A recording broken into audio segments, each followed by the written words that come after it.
हाँ जी स्टूडेंट्स, हम कर रहे हैं डाइजेशन एंड एब्जॉर्प्शन और आज हम करेंगे particularly digestion of carbohydrates.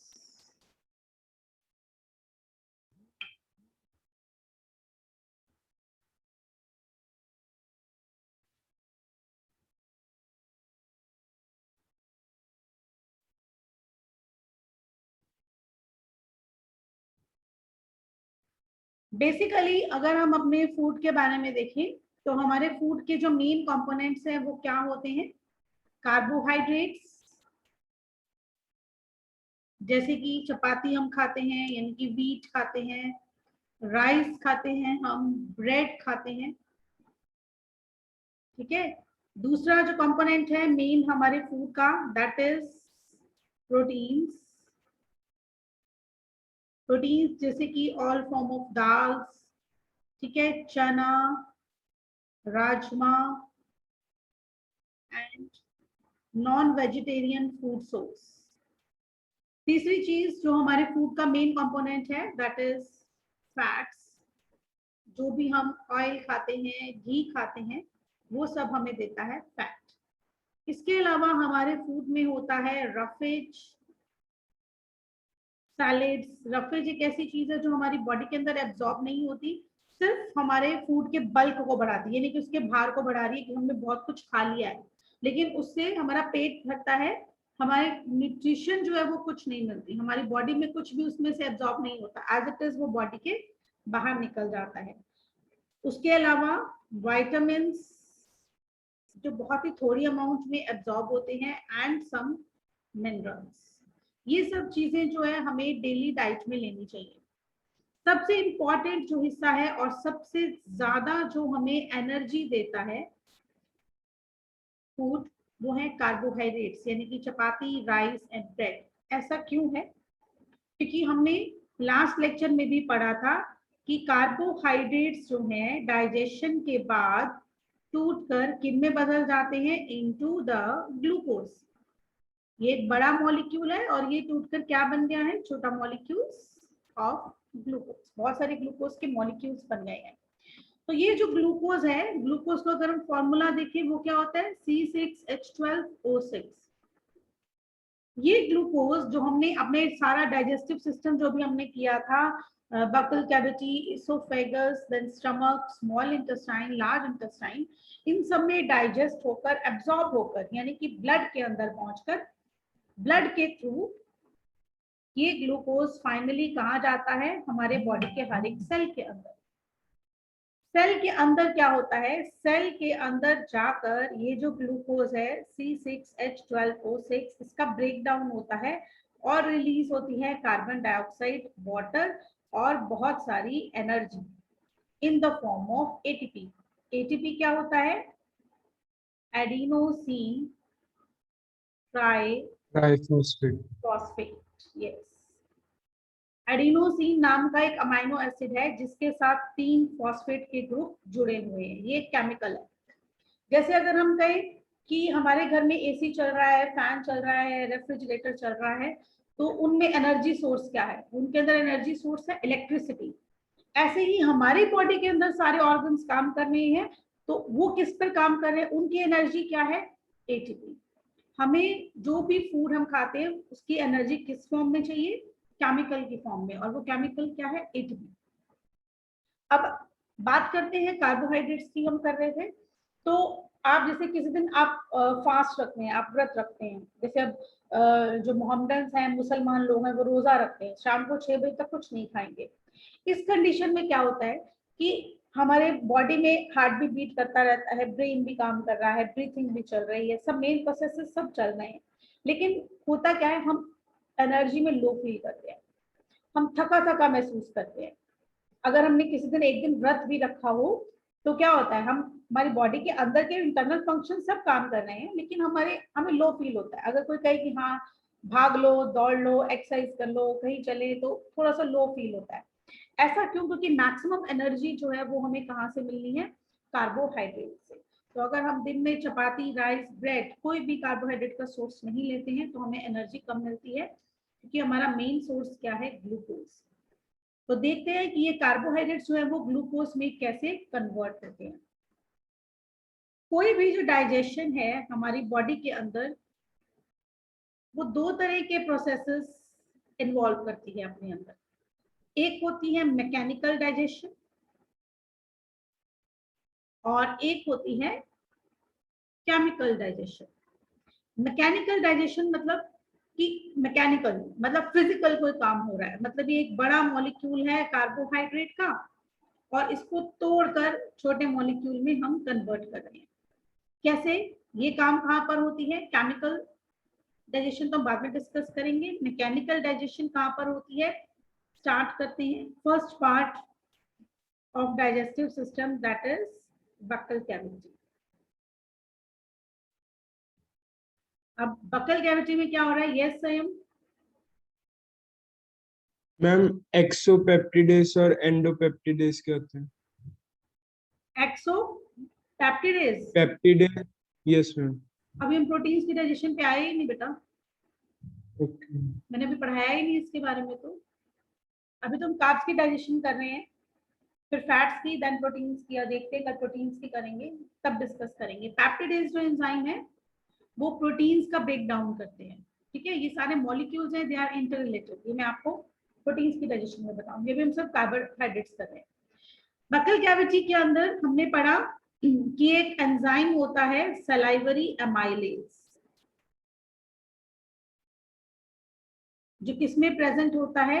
Saliva में। इस सलाइवरी अमाइलेज का एक और नाम है टाइलिन। सलाइवरी अमाइलेज, इसको खाली अमाइलेज नहीं लिखना है क्योंकि एक अमाइलेज हमारे पैंक्रिया से भी निकलेगा, उसे हम बोलेंगे पैंक्रियाटिक अमाइलेज। तो ये कार्बोहाइड्रेट्स पे या स्टार्च पे एक्ट करने वाला अमाइलेज एंजाइम जो सलाइवा से निकलता है, दैट इज टाइलिन। ठीक है, तो सलाइवा से निकलने वाला ये जो हमारी ब्यूकल कैविटी में है, स्टार्च की डाइजेशन ब्यूकल कैविटी में स्टार्ट हो जाती है with the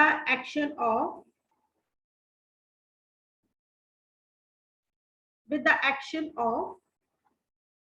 enzyme ptyalin and under pH, जो सलाइवा का पीएच हमने किया था 6.7 to 6.8, इस पीएच पर स्टार्च का जो है वो ब्रेक डाउन स्टार्ट हो जाता है, और स्टार्च जो है उनका ब्रेक डाउन हो जाता है इनटू माल्टोज, जो एक छोटी फॉर्म है आइसोमाल्टोज एंड लिमिट डेक्स्ट्रिन्स। अब ये सब क्या है? ये सब छोटे छोटे मॉलिक्यूल हैं। स्टार्च जो एक बड़ा मॉलिक्यूल था वो अब छोटे छोटे तीन इस तरह के मॉलिक्यूल्स में टूट गया है, लेकिन अभी भी ये तीनों मॉलिक्यूल्स क्या है? बड़े हैं। बड़े मीन्स कि ये एब्जॉर्ब नहीं हो सकते, यानी कि हमारे ब्लड के अंदर ये नहीं जा सकते और ना ही बॉडी के अंदर ट्रांसफर हो सकते हैं। तो ब्यूकल कैविटी के अंदर सिर्फ इतना ही एक्शन होता है, सिर्फ और सिर्फ स्टार्च जो है वो टूटता है। कितना? 30% स्टार्च जो है वो टूट जाता है। जितना भी हमने फूड खाया है उसका 30% जो वो टूट जाता है। अब ऐसा नहीं होता कि जितनी देर आपने माउथ के अंदर रखा है फूड को और ये च्यूइंग हो रही है उसकी, हम उसको जो है स्वेलो कर रहे हैं और मुंह के अंदर अंदर ही 30% हो गया। नो, 30% माउथ के अंदर का मतलब क्या है कि जब माउथ से ये सारा फूड जो है निकल कर इसोफेगस के अंदर जाएगा और वहां से कहां पर ट्रांसफर होगा? स्टमक में। तो जब तक स्टमक के अंदर HCl रिलीज नहीं होता, ये टाइलिन या सलाइवरी अमाइलेज अपना काम करता रहता है और स्टमक तक पहुंचने तक जो स्टार्च है वो 30% जो है वो माल्टोज, आइसोमाल्टोज और लिमिट डेक्स्ट्रिन्स में कन्वर्ट हो जाता है। ये होती है ब्यूकल कैविटी के अंदर केमिकल डाइजेशन। दूसरी है मैकेनिकल डाइजेशन। मैकेनिकल डाइजेशन में क्या हो रहा है कि जो भी हम फूड खा रहे हैं उसकी क्या होती है? मैस्टिकेशन। मैस्टिकेशन मतलब चबाना। हम सारे फूड को चबाते हैं, चबाने के साथ उसमें ऐड कर देते हैं सलाइवा, ताकि वो फूड जो है वो सॉफ्ट हो जाए और उसका क्या बन जाए? बोलस। तो ये भी पार्ट ऑफ डाइजेशन ही है। हमने जो भी कार्बोहाइड्रेट्स या स्टार्च खाया है उसकी मैकेनिकल डाइजेशन में क्या हो रहा है? मैस्टिकेशन, हम उसको चबा रहे हैं, छोटे छोटे पीसेस में कन्वर्ट कर रहे हैं, तो वो फिजिकल डाइजेशन होगी, मैकेनिकल डाइजेशन होगी। हमने उसमें सलाइवा ऐड कर दिया सलाइवा ने उसको सॉफ्ट कर दिया और बोलस एक बॉल की फॉर्म में बना दिया, और साथ साथ में सलाइवा के ऐड होते ही साथ में क्या आ जाएगा उसके अंदर, सलाइवरी अमाइलेज, और शुरू हो जाएगी केमिकल डाइजेशन, जिसमें कि सलाइवरी अमाइलेज या टाइलिन उसका दूसरा नाम है। उसके एक्ट होते ही स्टार्च टूट जाएंगे इनटू माल्टोज, आइसोमाल्टोज एंड फिलामेंट डेक्स्ट्रेज। ये पूरा प्रोसेस कब तक चलता है, जब तक कि ये सारा फूड स्टमक में पहुंच नहीं जाता और स्टमक अपना HCl रिलीज नहीं कर देता। इसके बाद सारा फूड जो है कहाँ पहुंचेगा, बकल कैविटी से फूड कहाँ पहुंचता है, इनटू द ईसोफेगस। ईसोफेगस में कोई भी डाइजेशन नहीं होती है। हमें पता है ईसोफेगस क्या है, इट इज अ मीन्स जहां से फूड जो है that can be transferred from buccal cavity to stomach. Mouth से लेकर स्टमक तक फूड को पहुंचाने का सिर्फ एक रास्ता है, और ये करती है पेरिस्टालसिस, कंट्रैक्शन और रिलैक्सेशन वाली मूवमेंट होती है, जिसकी वजह से फूड जो है सिर्फ आगे जाता है। तो बस यही डाइजेशन होती है ईसोफेगस के अंदर। एक्चुअल में देखें तो ना तो मैकेनिकल डाइजेशन हो रही है और ना ही कोई केमिकल डाइजेशन यहाँ पर हो रही है। उसके बाद सारा फूड कहाँ जाएगा, इनटू द स्टमक। स्टमक में फिर से मैकेनिकल डाइजेशन हो रही है। मैकेनिकल डाइजेशन में क्या हो रहा है, सारे फूड के साथ मिक्स हो रहा है HCl। अच्छा, इसमें अब एक नीट का और इस तरह का ऐसा मन में क्वेश्चन उठता है कि अगर कोई पर्सन जो है वो नींबू पानी पी रहा है, ठीक है, खाना खा रहा है साथ में नींबू पानी पी रहा है, नींबू पानी मीन्स एसिडिक, एसिडिक है नींबू पानी। तो जब उसने नींबू पानी पिया तो माउथ से ही जो सारा फूड जो खा रहा है वो सारा क्या हो गया है, वो सारा एसिडिक हो गया है, राइट। तो अगर कोई पर्सन खाने के साथ नींबू पानी ले रहा है, नींबू पानी की वजह से माउथ के अंदर ही सारा जो है एक तरह से एसिड मिक्स हो गया, तो क्या अब स्टार्च का ब्रेकडाउन होगा या नहीं होगा। मेरा आपको जो मैंने आपको भी बताया कि बकल कैविटी के अंदर स्टार्च जो है डाइजेस्ट हो जाता है स्टमक तक आते आते, क्योंकि स्टमक में जब HCl मिल जाता है तो टाइलिन एंजाइम की एक्टिविटी जो है वो स्टॉप हो जाती है, रुक जाती है। उसके बाद आगे स्टार्च जो है वो नहीं टूटता है। तो अगर कोई पर्सन खाने के साथ में नींबू पानी पी लेता है, तो अब से नींबू पानी पिया तो उसके माउथ के अंदर ही पहले से ही एसिडिक कंडीशंस बन गई, तो क्या होगा, इसका मतलब उसका स्टार्च डाइजेस्ट नहीं होगा या होगा, क्या कहते हैं आप लोग। होगा मैम। अच्छा, कैसे होगा। मैम क्योंकि वो जो उसने एसिटिक एसिड लिया वो तो बहुत वीक होता है ना HCl के मुकाबले में। बिल्कुल, गुड गुड आंसर। ठीक है, पहली बात तो ये है कि HCl जितना एसिडिक नींबू पानी नहीं होगा, इसीलिए सलाइवरी अमाइलेज की एक्टिविटी उतनी जो है वो कम नहीं होगी, कम होगी ऐसा नहीं हम कह सकते इफेक्ट नहीं होगा, बिल्कुल होगा, इफेक्ट होगा, लेकिन इतना नहीं होगा कि स्टार्च बिल्कुल डाइजेस्ट नहीं हो पाएंगे। यस संयम, आप कुछ कहना चाह रहे हो। No ma'am. तो फिर क्या होगा, क्या। मैम बीच में, हाँ जी। मैम मैं डिस्कनेक्ट हो गया था बीच में। अच्छा, मेरा क्वेश्चन ये है कि मैंने आपको अभी ये बताया कि बकल कैविटी से स्टमक तक आते आते 30% स्टार्च जो है सलाइवा के अंदर प्रेजेंट एक एंजाइम सलाइवरी अमाइलेज या टाइलिन की वजह से जब pH हो 6.8 तो वो डाइजेस्ट हो जाता है 30% स्टार्च। 30% स्टार्च जो है वो डाइजेस्ट हो जाता है। तो मेरा क्वेश्चन आपसे ये है कि अगर कोई पर्सन खाने के साथ नींबू पानी पिए, नींबू पानी मीन समथिंग एसिडिक, वो कुछ ना कुछ एसिडिक ले रहा है नींबू पानी की फॉर्म में, तो क्या उसका फूड जो है, जो स्टार्च जो वो खा रहा है, क्या वो डाइजेस्ट होगा या नहीं होगा। 30% जो कि बकल कैविटी में होना चाहिए, हम 30% से कम हो जाएगा। कम होगा, बिल्कुल ऐसा नहीं कि बिल्कुल नहीं होगा, लेकिन हो जाएगा। ऐसा क्यों, क्योंकि फूड जो है वो धीरे धीरे जो है वो स्टमक के अंदर जाएगा। हम एक साथ सारा फूड जो है नहीं डालते हैं, धीरे धीरे हम बाइट बाय बाइट लेके जा रहे हैं, और वो जब स्टमक तक जा रहा है, स्टमक तक जाते जाते पहुंचते, और जब स्टमक के अंदर फूड पहुंचेगा उसके बाद HCl रिलीज होगा। तो जब तक HCl रिलीज होता है, सलाइवरी अमाइलेज उस पर असर करता रहता है, करता रहता है, करता रहता है। एंड सेकेंडली, नींबू पानी अगर वो लेता है तो नींबू पानी it's not that much acidic जितना कि HCl होता है। HCl ज्यादा एसिडिक है, तो pH जो है जिस पर टाइलिन एक्ट करता है 6.8 से कम होगा, लेकिन ऐसा नहीं कि डाइजेशन नहीं होगी, कुछ ना कुछ डाइजेशन जो है वो चलती रहेगी। ठीक है, इस तरह के क्वेश्चंस आपको जो है नीट में आ सकते हैं, किसी भी तरह के MCQs, कोई भी कॉम्पिटिटिव एग्जाम में आपको ऐसी बातें पूछी जा सकती है। तो वेरी गुड जसकरण ने अच्छा आंसर दिया। अब फूड आया हमारा स्टमक में, स्टमक में धीरे धीरे जो है स्टार्च या कार्बोहाइड्रेट्स हमारे पहुंचे, और स्टमक में आकर जो है HCl जो है उसके अंदर मिक्स हो जाता है। HCl के आते ही जो सलाइवरी अमाइलेज है उसकी एक्टिविटी जो है वो स्टॉप हो जाती है। इसीलिए मैंने कहा कि स्टार्च जो है वो सिर्फ 30% ही डाइजेस्ट हो पाते हैं इन द बकल कैविटी, क्योंकि उसके बाद pH जो है उस सारे फूड का बदल जाता है ड्यू टू HCl। अब pH क्या हो जाता है? एसिडिक, और एसिडिक कंडीशन में सलाइवरी अमाइलेज काम नहीं करता है। तो स्टमक के अंदर पहुंचा है अब सारा फूड, जिसमें कि स्टार्च जो है वो 30% डाइजेस्ट हो चुका है। स्टमक के अंदर मैं बता दूं कोई भी एंजाइम नहीं होता है फॉर डाइजेशन। स्टमक के अंदर डाइजेशन के लिए, कार्बोहाइड्रेट्स की डाइजेशन के लिए कोई भी एंजाइम नहीं होता है। स्टमक में होती है सिर्फ मैकेनिकल डाइजेशन ऑफ कार्बोहाइड्रेट्स।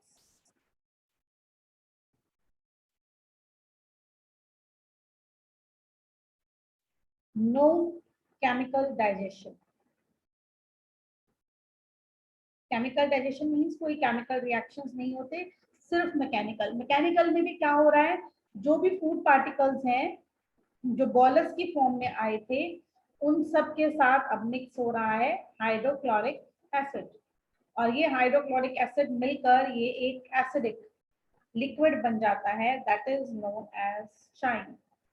अब ये चाइन क्या हो गया है? ये हो गया है एसिडिक। ठीक है, अब मैं आपको ड्रॉ करके दिखाती हूँ। इसोफेगस, स्टमक, और ये स्टमक के अंदर सारा फूड जो है that is in the form of chyme. ये सारा फूड जो है एसिडिक हो चुका है, डाइजेशन इसकी केमिकल इसके अंदर कुछ नहीं हो रही है। तो अब फाइनली ये चाइन कहाँ एंटर कर रहा है? ये एंटर कर रहा है इनटू द डोडिनम। डोडिनम के अंदर हमें पता है, लास्ट 2 लेक्चर्स में हम बार बार कर चुके हैं, 3 तरह के जूसेस इसमें ऐड हो रहे हैं। डोडिनम के अंदर जो है पहला जो लिवर से बनकर आ रहा है बाइल जूस, दूसरा पैंक्रियास से आ रहा है बाइल जूस जो कि लिवर ने बनाया है, पैंक्रियास से आ रहा है पैंक्रियाटिक जूस,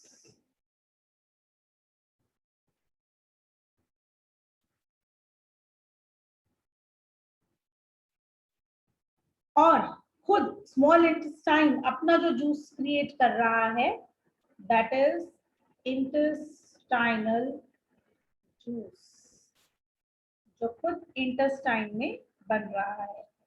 इंटेस्टाइनल जूस जिसका एक और नाम है सक्कस एंटेरिकस, तो ये इंटेस्टाइन से ही बन रहा है। तो 3 तरह के जूस जो है वो यहाँ डोडिनम के अंदर ऐड किए जा रहे हैं, और साथ में इनके तीनों के साथ क्या आ रहा है? स्टमक से आने वाला चाय। अब इसके अंदर डाइजेशन शुरू होगी किसकी? कार्बोहाइड्रेट्स की। तो देखते हैं क्या केमिकल डाइजेशन यहाँ पर हो रही है। केमिकल डाइजेशन हमने ऑलरेडी जो रिसीव किया है चाइम की फॉर्म में वो क्या है, माल्टोज, आइसोमाल्टोज, डेक्स्ट्रिन्स, ये हम ऑलरेडी रिसीव कर चुके हैं। इसके अलावा मान लो अगर हमने कुछ शुगर, मैंने आपको बताया था जितनी भी शुगर्स हैं, कुछ भी मीठा है वो सब क्या है, कार्बोहाइड्रेट्स। तो अगर किसी ने दूध भी पिया है तो मिल्क की शुगर दैट इज लैक्टोज, वो भी स्मॉल इंटेस्टाइन में एंटर करेगी। ठीक है, तो ये सारी चीजें, अब मान लो किसी ने सीधे चीनी ही खाई है तो दैट इज सुक्रोज। ये सब चीजें डायरेक्टली एंटर करेंगी इन द स्मॉल इंटेस्टाइन, और इन पर अब अलग अलग तरह के एंजाइम्स एक्ट करेंगे, और ये एंजाइम्स इनको कन्वर्ट कर देंगे। माल्टोज जो है वो डायरेक्टली कन्वर्ट हो जाएगा इनटू ग्लूकोज, आइसोमाल्टोज भी कन्वर्ट हो जाएगा इनटू ग्लूकोज, डेक्स्ट्रिन्स जितने भी हमने जो खाए थे, जो लिमिट डेक्स्ट्रिन्स में बदले थे, वो भी कन्वर्ट हो जाएंगे into glucose plus glucose, glucose के 2 मॉलिक्यूल्स में। लैक्टोज जो शुगर है वो भी टूट जाएगी इनटू ग्लूकोज एंड गैलेक्टोज, और सुक्रोज अगर उसने खाई है तो उस पर्सन ने तो ग्लूकोज एंड फ्रक्टोज, इसमें ये कन्वर्ट हो जाएगा। कैसे कन्वर्ट होगा, सबसे पहले इन सब चीजों के लिए क्या चाहिए, वाटर। आपको हमेशा कहा जाता है कि अगर किसी की डाइजेशन नहीं अच्छी, किसी को कॉन्स्टिपेशन है, तो वो क्या कंज्यूम करे, ज्यादा से ज्यादा पानी पिए। बिना पानी के, बिना वाटर के जो भी चीज हम खा रहे हैं उसका ब्रेक डाउन नहीं होता है। एक्चुअल में for a healthy digestive system हमें क्या करना चाहिए, हमें अपने स्टमक का हाफ पार्ट जो है वो सॉलिड फूड, जो भी हम खाने की चीजें हैं उससे करना चाहिए, और 1/4 जो पार्ट है उसे हमें भरना चाहिए बाय वाटर, और 1/4 जो पार्ट है that should be left empty, उसे खाली छोड़ देना चाहिए। इमेजिन आप अपने जूसर मिक्सर जो है, जो जार है, उसको आप फुल कर देते हैं अप टू द, इससे से निक टू निक इसको आप फुल कर देते हो।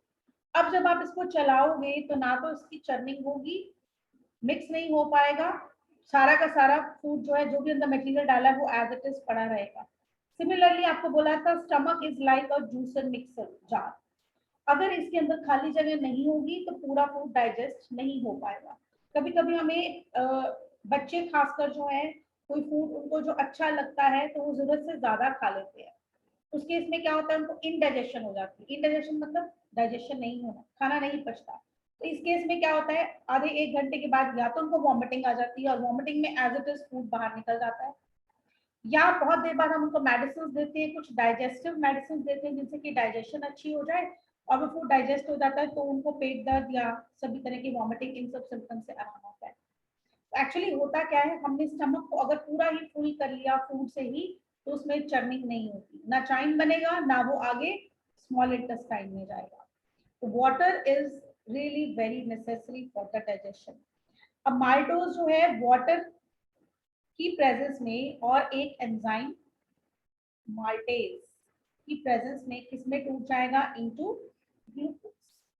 आइसोमाल्टोज जो है वो टूटेगा in the presence of enzyme isomaltase, और ये आइसोमाल्टेज भी कहां पर है, हाँ जी जसकिरण, जसकरण क्या कहना चाहते हो आप? मैम मैंने पूछा था मैम, जैसे सभी कहते हैं कि खाने के साथ पानी नहीं पीना चाहिए मैंने मैम, और साथ आप की कह बात रहे हो नहीं करी है, नेसेसरी होता मैंने है। ये नहीं कहा कि साथ में खा लो, मैंने कहा भरना चाहिए, बाकी कोई फर्क नहीं पड़ता। मैंने ऐसे बहुत से लोग देखे हैं जिनका मेटाबॉलिज्म इतना बढ़िया है, वो एकदम फिट एंड फाइन है, और वो खाने के साथ पानी पीते हैं। कहा जाता है ऐसा नहीं पीना चाहिए, आधा घंटा रुक के पीना चाहिए, बट मैंने यहाँ पर आपको ऐसा कुछ मेंशन नहीं किया कि इकट्ठा खा लो। मैंने ये कहा है कि स्टमक का आधा आपको सॉलिड खाना है, टाइम नहीं मेंशन किया मैंने। अब आप आधे घंटे बाद भले 1/4 पार्ट को पानी से भर लो, कोई प्रॉब्लम नहीं है। साथ में भी ले लो, मैंने ऐसे बहुत से लोग देखे हैं। हाँ, हालांकि हमारे पुराने लोग और आयुर्वेद भी कहता है कि पानी नहीं पीना चाहिए हमें साथ में, बट मेरी नजर में ऐसे बहुत से लोग हैं जिनका metabolism up to the mark है, बहुत अच्छा मेटाबॉलिज्म है, they are fit and fine, ना ओवरवेट है ना अंडरवेट है, और वो लोग खाने के साथ पानी पीते हैं। कुछ लोग तो ऐसे हैं बाइट ली और साथ साथ में पानी लेते हैं। मेरे हिसाब से अगर बैलेंस तरह से करें तो टाइमिंग का कुछ मैटर नहीं करता है। अगर आप अपने फूड के साथ पानी भी ले लेते हैं, लेकिन फूड आप लिमिटेड अमाउंट में खाते हैं, तो आपका डाइजेशन अच्छा होगा ही होगा। ये मेरा पर्सनल एक्सपीरियंस है। ठीक है, नेक्स्ट है डेक्स्ट्रिन। चले आगे, चले आगे। Yes ma'am. डेक्स्ट्रिन जो है, डेक्स्ट्रिनेज एंजाइम की प्रेजेंस में और वाटर की प्रेजेंस में ग्लूकोज और ग्लूकोज दो मॉलिक्यूल्स में टूटते हैं।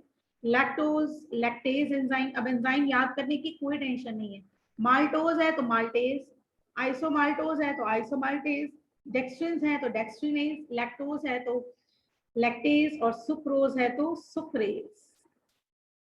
सुक्रोज, सुक्रेज एंजाइम की प्रेजेंस में ग्लूकोज और फ्रक्टोज में टूटता है। अब इस गैलेक्टोज और ग्लूकोज का क्या होगा, अगेन वाटर की प्रेजेंस में ये फिर से टूट जाएंगे इनटू द ग्लूकोज, क्योंकि फाइनली हमने जो भी कार्बोहाइड्रेट या स्टार्च खाया है उससे हमने क्या बनाना है, हमने बनाना है ग्लूकोज, क्योंकि ग्लूकोज ही वो चीज है, वो फॉर्म है जिस फॉर्म में हम इसको एब्जॉर्ब कर सकते हैं इनटू आवर ब्लड।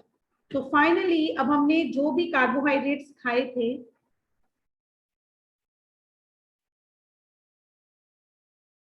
उनका ब्रेकडाउन किस में हो गया है, इनटू द ग्लूकोज। ठीक है, तो इस तरह से डाइजेशन होती है ग्लूकोज की। सबसे आसान डाइजेशन हमारे कार्बोहाइड्रेट्स की ही है, और सबसे ज्यादा एनर्जी भी हमें कार्बोहाइड्रेट्स ही देते हैं। हाँ जी, इतना क्लियर है सबको? यस थोड़ी मैम। सी बातें और, एक तरह का और कार्बोहाइड्रेट होता है सेलुलोज। सेलुलोज क्या होता है, जो भी रॉ वेजिटेबल्स है अगर हम उन्हें पकाते नहीं है, एक्चुअली पकाने का मतलब ही क्या होता है कि अगर आपने स्कूल में कभी पढ़ा हो तो किसी भी प्लांट सेल की वॉल क्या होती है, किस चीज की बनी होती है, डेड सेल्स। सेलुलोज की। कोई भी प्लांट सेल, तो अगर आप एक वेजिटेबल खा रहे हैं, मान लो ये कोई भी वेजिटेबल है, तो इसकी वॉल भी किससे बनी हुई होगी, ऑफ कोर्स सेलुलोज की। ठीक है, जब हम इस वेजिटेबल को कुक करते हैं, हम जब इसको पकाते हैं आग पर, तो क्या होता है, ये सेलुलोज जो है वो डाइजेस्ट हो जाता है, खत्म हो जाता है, और वो फूड स्टफ अब हमें सॉफ्ट मिल जाता है और हम उस सॉफ्ट फूड को खा लेते हैं। लेकिन ऐसे बहुत से एनिमल्स हैं, ऐसे बहुत से मैमल्स हैं जो कि सेलुलोज खाते हैं, यानी कि कच्चा खाते हैं। इवन कि ह्यूमन बींग्स भी जब एप्स थे, जबकि फायर की डिस्कवरी नहीं हुई थी, तो हम लोग भी कच्चा ही सब कुछ खाते थे। तो ये जो सेलुलोज है, हम इसको डाइजेस्ट कर लेते थे, अब हम इसको डाइजेस्ट नहीं कर सकते हैं। अभी सेलुलोज को कौन डाइजेस्ट कर सकते हैं, रूमिनेंट्स। रूमिनेंट्स कौन होते हैं, काऊ, बफेलो वगैरह, ये एनिमल्स, बफेलोस, जिनके अंदर जो उनका डाइजेस्टिव सिस्टम है, उसके अंदर उनके पास एक एक्स्ट्रा बड़ा सारा कंपार्टमेंट होता है जो हमारे अंदर नहीं है, और उस कंपार्टमेंट का नाम है रूमिनेंट। इस रूमिनेंट होने की वजह से हम इनको क्या बोलते हैं, रूमिनेंट्स। और यही रूमिनेंट जो है वो सेलुलोज को डाइजेस्ट भी करता है, जो कि हम नहीं कर सकते। हम पहले कर सकते थे, उसके लिए हमारे पास क्या था, अपेंडिक्स।